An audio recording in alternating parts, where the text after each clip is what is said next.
तो चलिए शुरू करते हैं। वेक्टर को मात्र 5 मिनट के अंदर निपटाते हैं। वेक्टर को कल एग्ज़ाम है, कॉन्फिडेंस में रखना है, ठीक है अपने आप को। तो एक शायरो शायरी से स्टार्ट करते हैं। डर को आज ही किताब के अंदर दबा दो, कल एग्ज़ाम में अपना कॉन्फिडेंस दिखा दो। तो चलिए शुरू करते हैं। देखिए सबसे पहले लोग वेक्टर समझेंगे। वेक्टर को रिप्रेजेंट करते हैं ए वेक्टर से। ए वेक्टर इज इक्वल टू क्या होता है, A1 i cap plus B1 j cap plus C1 k cap. ये आई cap j cap k cap क्या है? आई कैप रिप्रेजेंट करता है डायरेक्शन अलॉन्ग एक्स एक्सिस, जे कैप रिप्रेजेंट करेगा डायरेक्शन अलॉन्ग वाई एक्सिस और के कैप रिप्रेजेंट करेगा डायरेक्शन अलॉन्ग जेड एक्सिस, ठीक है। अब देखिए ये जो वेक्टर है इसमें कभी कभी पूछता है क्या स्केलर कंपोनेंट बताइए वेक्टर ए का। तो A1 B1 C1 को हम लोग क्या कहते हैं, scalar component of vector A. और आगे चल के यही बताएंगे कि इसी को हम लोग बोलते हैं डायरेक्शन रेशियो भी।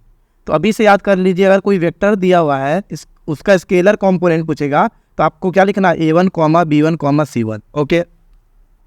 अगर vector component of a vector पूछेगा तो वेक्टर कंपोनेंट में आपको i cap j cap k cap लगा देना है। तो क्या हो जाएगा, A1 i cap B1 j cap plus C1 k cap. तो एक वेक्टर से क्या क्या बोल सकता है, स्केलर कंपोनेंट और वेक्टर कंपोनेंट। अभी याद कर लीजिए। अब देखिए अब हम लोग बात करेंगे most important one, types of vector. Types of vector में हम लोग सबसे पहले क्या देखने वाले, इक्वल वेक्टर। नाम ही बोल रहा है इक्वल कब बोलेंगे, जब दोनों वेक्टर का मैग्नीट्यूड भी सेम होगा और डायरेक्शन भी सेम होगा। देखिए अगर ए वेक्टर को हम लोग लिख रहे हैं A1 i cap plus B1 j cap plus C1 k cap and b vector को हम लोग लिख रहे हैं A2 i cap plus B2 j cap plus C2 k cap. अगर ये दोनों वेक्टर इक्वल है तो दोनों का आई कैप का कोफिशिएंट सेम होगा, जे कैप का कोफिशिएंट सेम होगा और के कैप का भी कोफिशिएंट सेम होगा। तो यहाँ पर यही लिख दिया गया है, for vectors to be equal condition क्या है, A1 is equal to A2, ठीक है, B1 is equal to B2 and C1 is equal to C2। ये कंडीशन होता है फॉर इक्वल वेक्टर्स। अब हम लोग देखेंगे निगेटिव वेक्टर क्या होता है। निगेटिव वेक्टर में मैग्नीट्यूड तो इक्वल होते हैं लेकिन डायरेक्शन क्या होगा, ऑपोजिट, ठीक है। तो हम लोग कैसे लिख सकते हैं, a vector is equal to minus b vector. तो कैसे समझेंगे, तो देखिए ए वेक्टर को मान लो हम लोग लिख दे रहे हैं 2 i cap minus 3 j cap plus 4 k cap. तो यहाँ पे बस साइन चेंज हो जाता है कोफिशिएंट का। देखिए 2 है प्लस 2 है तो यहाँ पे आ जाएगा -2, यहाँ पे -3 था तो यहाँ पे आ जाएगा +3, ये +4 है तो -4। देखिए दोनों का मैग्नीट्यूड सेम है 2 3 4 2 3 4, बट साइन क्या अपोजिट है। तो ये दोनों ए वेक्टर और बी वेक्टर को हम लोग क्या कह देंगे, निगेटिव वेक्टर। अब द मोस्ट इंपॉर्टेंट टाइप, ये 3D में भी काम आएगा, अभी समझ लीजिए क्या है भाई, पैरेलल वेक्टर और कोलिनियर वेक्टर। वेक्टर में दोनों बात सेम होता है, पैरेलल वेक्टर और कोलिनियर वेक्टर दोनों बात सेम है, ठीक है। तो क्या कंडीशन होता है, पैरेलल दो वेक्टर को पैरेलल वेक्टर कहेंगे या कोलिनियर वेक्टर कहेंगे, व्हाट आर द कंडीशंस। देखिए for vectors to be parallel और कोलिनियर कंडीशन क्या है, देखिए a vector is equal to lambda times b vector. मतलब किसी भी एक वेक्टर को दूसरे वेक्टर में लिख सकते हैं उसके स्केलर मल्टीपल में, क्या लिख सकते हैं, उसके स्केलर मल्टीपल में। ए वेक्टर और बी वेक्टर बराबर है बट एक लैम्डा है, कोई स्केलर क्वांटिटी आ जा रहा है, ठीक है। और यहाँ से भी आप लोग प्रूफ कर सकते हैं दो वेक्टर पैरेलल है, कब, जब ए वेक्टर को लिख सकते हैं हम लोग लैम्डा टाइम्स बी वेक्टर। अगर यहाँ से नहीं समझ में आ रहा है तो कभी कभी हम लोग ऐसे भी देख सकते हैं, ए वेक्टर का कोफिशिएंट क्या आई कैप का A1 और बी वेक्टर का क्या A2, तो A1 बाई A2, इसी तरह B1 बाई B2 और C1 बाई C2, दोनों का रेशियो जब लेंगे वो क्या आना चाहिए, सेम आना चाहिए। तब भी हम लोग क्या बोल सकते हैं, ये दोनों वेक्टर क्या है, पैरेलल है। एग्जाम्पल के थ्रू समझ लेते हैं। अगर ए वेक्टर मेरा ये है और बी वेक्टर हमारा ये है, ठीक है, तो बी वेक्टर को देखिए गौर से, अगर हम लोग बी वेक्टर में 2 कॉमन ले लेते हैं तो 2 ब्रैकेट में क्या बचेगा, 2 i cap plus 3 j cap plus 4 k cap. और इसे हम लोग क्या बोलते हैं, इसे, ये हमारा क्या था, ये हमारा था ए वेक्टर। तो हम लोग बी वेक्टर को लिख दिए हैं b vector is equal to 2 times a vector. तो यहाँ से हम लोग प्रूफ क्या कर लिए, बी और ए क्या है, पैरेलल वेक्टर्स हैं। और हम लोग दूसरा मेथड भी लगा सकते हैं, कोफिशिएंट को डिवाइड करके 2/4 करो, 3/6 करो और 4/8 करो, तीनों की वैल्यू क्या आ जाएगी, 1/2। तो ये भी बराबर आ रही है, तो ये इससे भी प्रूफ हम कर सकते हैं क्या, ये दोनों वेक्टर्स क्या है, पैरेलल या कोलिनियर। ये वेरी वेरी इंपॉर्टेंट कंडीशन है, दोनों याद रखिएगा। इसे बोलते हैं वेक्टर फॉर्म कंडीशन, इसे बोलते हैं कार्टेशियन फॉर्म कंडीशन, ओके। अब हम लोग बात करेंगे some important types, very very important है, समझना है, यहीं से क्वेश्चंस बनेंगे। तो चलिए शुरू करते हैं। Important types, position vector. कभी भी एक पॉइंट दिया हुआ है, पॉइंट में 3 कोऑर्डिनेट हो सकता है, x, y और z। तो लेट P पॉइंट है, उसका कोऑर्डिनेट क्या x comma y comma z, उससे हम लोग वेक्टर बना सकते हैं। कैसे? एक्स में आई कैप लगा देना है, प्लस वाई में जे कैप लगा देना है, प्लस जेड में के कैप लगा देना है। इसी को हम लोग क्या कहते हैं? Position vector. उससे भी important, very very important, vector joining 2 points, और इसी को हम लोग बोलते हैं डिस्प्लेसमेंट वेक्टर्स भी। कभी भी आपके पास अगर 2 पॉइंट दिया हो, क्वेश्चन में गौर से देखिएगा, 2 पॉइंट दिया हुआ है, ठीक है, और हमें उससे वेक्टर बनाना, तो याद रखिएगा a2 minus a1 i cap लगा देंगे, एक्स वाले को एक्स से घटा देंगे, वाई वाले को वाई से घटा देंगे, जे कैप लगा देंगे, और जेड वाले को जेड से घटा देंगे। देखिए यहाँ पे a2 minus a1 i cap plus b2 minus b1 j cap plus c2 minus c1 k cap. यहाँ से हमें क्या मिल जाएगा? A b vector. अब हम लोग बात करते हैं मॉड्यूलस और मैग्नीट्यूड ऑफ वेक्टर, मतलब किसी भी वेक्टर का मैग्नीट्यूड कैसे निकालेंगे। तो ए वेक्टर इज इक्वल टू, अगर है a1 i cap plus b1 j cap plus c1 k cap, तो मैग्नीट्यूड ऑफ ए लिखते हैं रूट अंडर a1 का स्क्वायर प्लस b1 का स्क्वायर प्लस c1 का स्क्वायर, उसे कोफिशिएंट का स्क्वायर कर देंगे और रूट ले लेंगे। सबसे important unit vector, very very important, unit vector A cap से लिखेंगे, कैप से रिप्रेजेंट करते हैं किसको? यूनिट वेक्टर को। A cap is equal to था vector A bye its magnitude, vector A bye its magnitude. Vector A अगर लिखना है मेरे को, इस मैग्नीट्यूड को उधर भेजिए, तो vector a is equal to क्या देगा? Magnitude into a cap. A cap क्या होता था? डायरेक्शन। और ऐसे भी लोग जानते हैं किसी भी एक वेक्टर में क्या होता है? एक मैग्नीट्यूड होता है और एक डायरेक्शन होता है। और देखिए यहाँ पे यूनिट वेक्टर का अगर मैग्नीट्यूड निकालेंगे तो ऑलवेज 1 आएगा। यूनिट वेक्टर का मैग्नीट्यूड क्या होता है? 1 होता है। तो यूनिट वेक्टर यूज किस लिए करते हैं? For direction. Unit vector is used for direction. अब हम लोग बात करेंगे 2 important formula, section formula for internal division और एक्सटर्नल डिवीजन। ये क्या है सर? देखो, फॉर इंटरनल डिवीजन, मान लो एक पॉइंट मैंने P लिया, उसका पोजीशन वेक्टर A है, एक पॉइंट Q लिया, उसका पोजीशन वेक्टर B है। मैं अभी बताया था हर एक पॉइंट का हम लोग पोजीशन वेक्टर बना सकते हैं। तो ये P पॉइंट था, ये Q पॉइंट था। एक थर्ड पॉइंट आया R, उसका पोजीशन है R वेक्टर। वो थर्ड पॉइंट, ये दोनों P Q को क्या कर दिया? डिवाइड कर दिया इन द रेशियो m:n। तो यही पूछता है कि R वेक्टर बताइए, तो याद रखिएगा कैसे लिखेंगे? m इंटू उसके दूर वाला वेक्टर लिखेंगे m into B vector plus n into A vector by m plus n। Data दिया होगा, आपको बस सब्स्टिट्यूट करना होता है, आपको निकल जाएगा।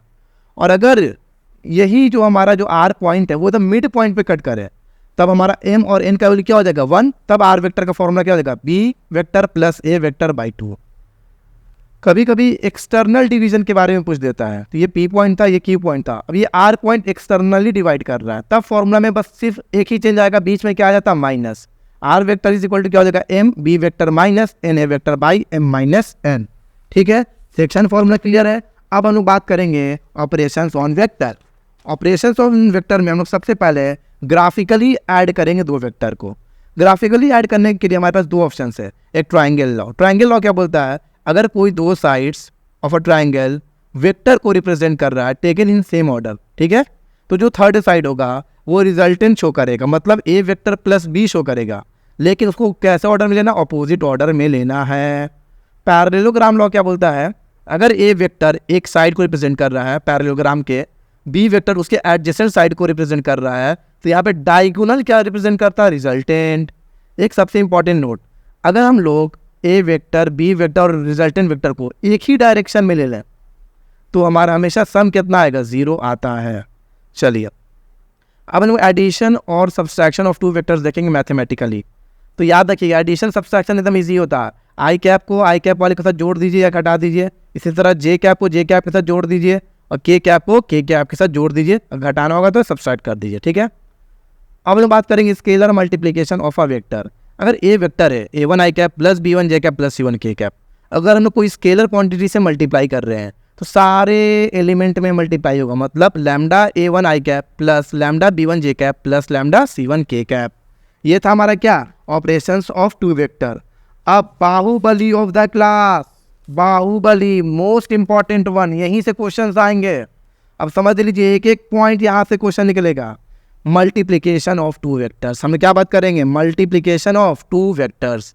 यहाँ पे हमारे पास 2 ऑप्शंस है, एक होता है हमारा स्केलर प्रोडक्ट और डॉट प्रोडक्ट बोलते हैं, दूसरे को बोलते हैं वेक्टर प्रोडक्ट और क्रॉस प्रोडक्ट। क्योंकि यहाँ से हमें मिलता है कि स्केलर क्वांटिटी, इसलिए इसका नाम पड़ा स्केलर प्रोडक्ट, और यहाँ से हमें मिलता है वेक्टर क्वांटिटी, इसलिए इसका नाम पड़ा वेक्टर प्रोडक्ट। तो सबसे पहले हम लोग समझेंगे स्केलर प्रोडक्ट 1 by 1 करके, वेरी वेरी इंपॉर्टेंट है, ठीक है।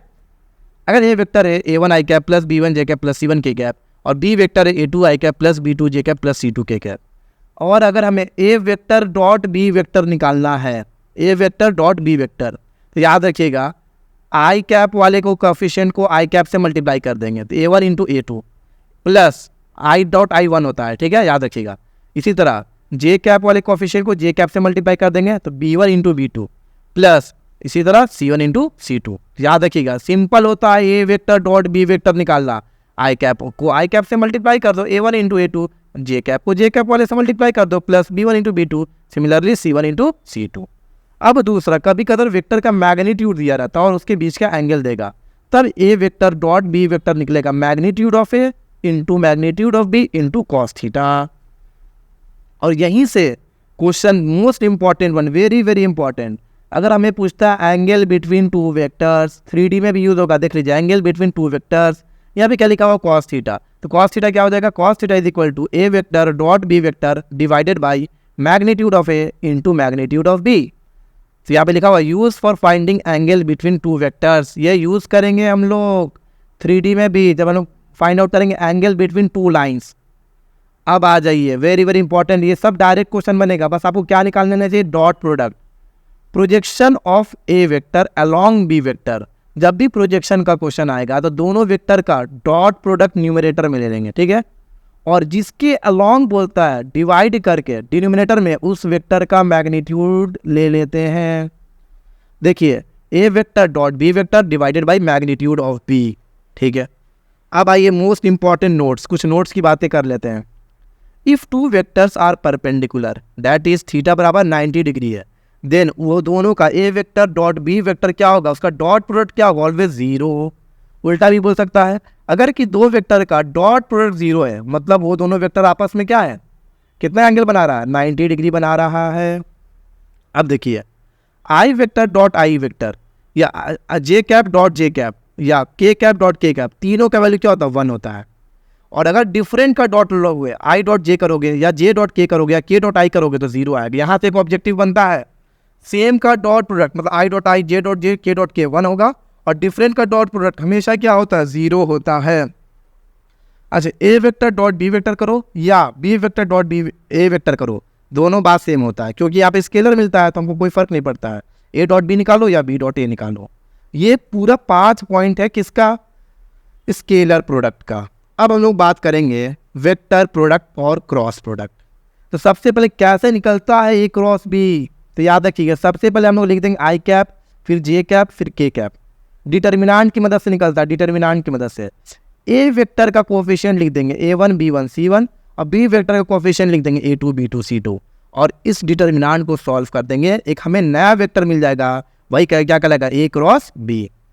अगर हमको ए क्रॉस बी निकालना, अगर मैग्नीट्यूड दिया है तब कैसे यूज करेंगे, a cross b is equal to magnitude of a magnitude of b into sine theta into n cap. N cap क्या है, unit vector which is perpendicular to both a vector and b vector. तो ये वाला formula बहुत important है, आपको ए cross B कैसे निकलेगा, with the help of this, ठीक है। अब क्वेश्चन में आता है अगर दो वेक्टर दिया हुआ है तब यूनिट वेक्टर कैसे निकलता है। एक वेक्टर दिया हुआ है तो फॉर्मूला क्या था, vector A by its magnitude. अगर हमको यूनिट वेक्टर निकालना है दैट इज एन कैप, अगर दो वेक्टर दिया है तो हम लोग लेंगे vector a cross vector b, cross product divided by a vector cross b vector का मैग्नीट्यूड। याद रखिएगा न्यूमरेटर में लेंगे a cross b divided by a vector cross b vector का मैग्नीट्यूड। तो सबसे पहले हमारा काम क्या रहेगा, ए क्रॉस बी निकालना, ए क्रॉस बी निकाल देंगे, वेक्टर फॉर्म आ जाएगा, और डिवाइड में उसी का मैग्नीट्यूड से डिवाइड कर देंगे। अच्छा इसका एप्लीकेशन क्या होता है क्रॉस प्रोडक्ट का, इसकी मदद से हम लोग एरिया ऑफ ट्राइंगल निकाल देंगे, 1/2 ए क्रॉस बी का मैग्नीट्यूड, 1/2 ए क्रॉस बी का मैग्नीट्यूड। अच्छा पैरेललोग्राम का दीजिए निकाल सकते हैं हम, क्या करेंगे, ए क्रॉस बी का सिंपली मैग्नीट्यूड 1/2 को हटा देंगे। अब इंपॉर्टेंट, वेरी वेरी इंपॉर्टेंट, यहाँ पे देखिए if both vectors are parallel that is theta बराबर 0 degree, then a cross b क्या आएगा, ऑलवेज इक्वल टू 0 आता है। अगर दोनों वेक्टर पैरेलल है तब ए क्रॉस बी कितना होता है, 0। अगर दो वेक्टर परपेंडिकुलर है तब डॉट प्रोडक्ट कितना होता है, 0, ठीक है। अब देखिए आई क्रॉस जे, आई के बाद क्या आता, जे, जे के बाद क्या आता, के। अगर ऐसा दिया हुआ आई क्रॉस जे तो के लिख दीजिएगा, जे क्रॉस के है तो आई लिख दीजिएगा, के क्रॉस आई है तो जे लिख दीजिएगा। बट उसका उल्टा है, जैसे के क्रॉस जे क्रॉस आई क्रॉस के, तो इसे माइनस आई लगा दीजिएगा, माइनस के माइनस जे। कैसे याद करेंगे? जिसका क्रॉस पूछता है जो बच जाता है वो आता है। जैसे आई क्रॉस जे बचा क्या है के, तो के आ जाएगा। जे क्रॉस के बच गया क्या आई, तो आई आ जाएगा। के क्रॉस आई बच गया क्या जे, तो जे आ जाएगा। बट अगर हम इस सेंस में घूमेंगे आई क्रॉस जे के, जे क्रॉस के आई और के क्रॉस आई जे, तो प्लस लेंगे, उसके अपोजिट घूमेंगे तो माइनस ले लेंगे। और वेरी वेरी इंपॉर्टेंट, अगर आई क्रॉस आई आएगा या जे क्रॉस जे होगा या के क्रॉस के होगा, मतलब सेम का क्रॉस प्रोडक्ट जीरो होता है, सेम का क्रॉस प्रोडक्ट जीरो होता है। और लास्ट में a vector cross b vector is equal to the minus of b cross a, ठीक है। तो ये था हमारा कंप्लीट थ्योरी ऑफ वेक्टर। जल्दी से रिवीजन कीजिए, फिर हम क्वेश्चंस भी लगाएंगे वेक्टर पे। वो अभी हम स्टार्ट करने वाले हैं 3D।